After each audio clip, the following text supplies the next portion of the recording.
So బేసికల్గా as విమెన్గా కావచ్చు, you are very strong, we all know that.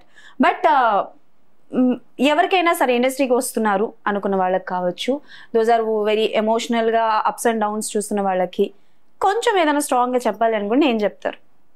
Believe in your self, believe in your self, believe in your talent. కానీ అవతల వాళ్ళని believe చేయొద్దు.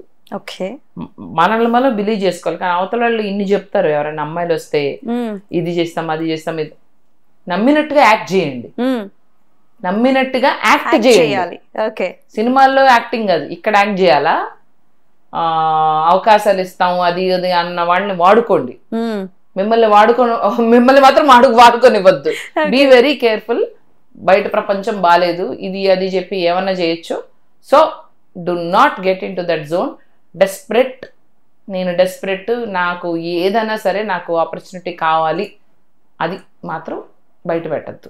Okay, లోపల ఉంచుకోండి. మీకు ఎంత ఆపర్చునిటీ కావాలన్నా, ద మినిట్ మీరు డెస్పరెట్ అని చెప్పారో జనాలు వాడుకుంటాను చూస్తారు. ఫైనాన్షియల్లీ అది వేరే ఏ విధంగా అయినా సరే. సో మీలో ఉంది, మీరు కొన్ని లోపల ఉంచుకోండి. అవసరమైతే అవసరం వాళ్ళని వాడుకోండి, అని మీరు మాత్రం బలవద్దు. Be very careful, cautious. At the same time believe in your self, believe in your talent. You will get a break, you will get opportunity.